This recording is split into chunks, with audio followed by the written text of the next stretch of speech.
The latest challenge to the likes of Tata Motors, Maruti Suzuki and Hyundai comes from Vietnam.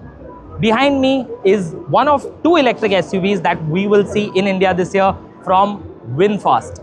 Vinfast is a new name for most of you, I'm sure.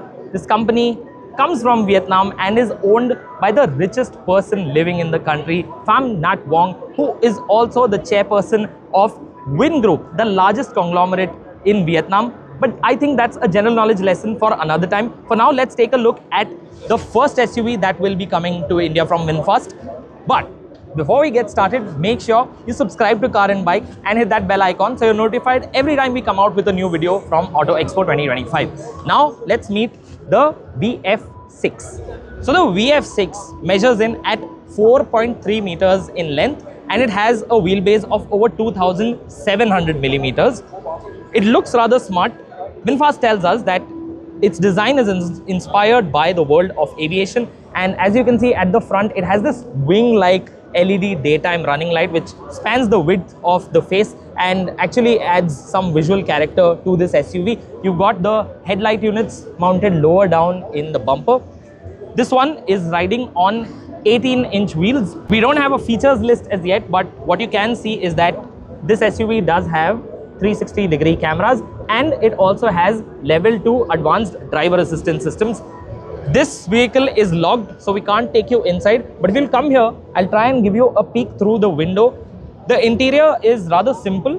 There is no digital driver's display. It's replaced by a head-up display, and in the middle is a 12.9-inch central infotainment touchscreen system.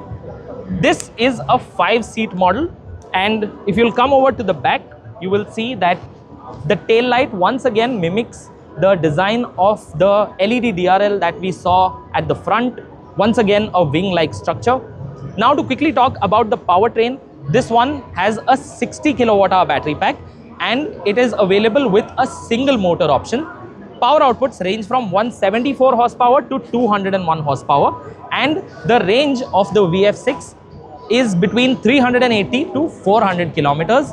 But this one, the way it is packaged, the way it is positioned, we expect it will go up against the Hyundai Creta Electric, the Maruti Suzuki e-Vitara and some vehicles from Tata Motors. That's the first SUV. Now let's go and meet the second SUV that Vinfast will be launching later this year. So this is the second SUV that Vinfast will launch this year. This one is the VF7. It is bigger than the VF6. This one measures in at close to 4.6 meters in length and it has a wheelbase of over 2,800 millimeters.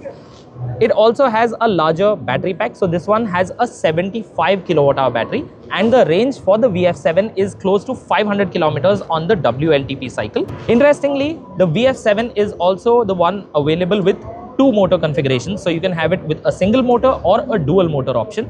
The dual motor version has close to 350 horsepower and 500 Newton meters of torque, so it will be a quick SUV. Overall, in terms of appearance, I think this also resembles the Kia EV6 to a certain degree. And now we get to the business end of things. Vinfast will begin operations at its Tamil Nadu plant later this year, and we understand that both the VF6 and the VF7 will be launched closer to the festive season. Both SUVs will be locally assembled, and Vinfast is keen to make inroads into India's electric vehicle market, so we expect them to go aggressive on price as well. Also, remember that Vinfast offers battery as a service model overseas, so they can unbundle the cost of the battery from the car and make it more accessible at the start. A little bit like we've seen with MG doing it with the Windsor and the Comet EV. So what do you make of the VF6 and VF7? Do you think these SUVs look interesting, and do you think they hold potential to go up against the likes of the Hyundai Creta Electric, the Maruti Suzuki e-Vitara and some other vehicles from Tata Motors? Let us know your thoughts in the comments section. If you enjoyed watching this video and found it informative, then remember to give us the thumbs up. And for more action from Auto Expo 2025, stay tuned to Car and Bike.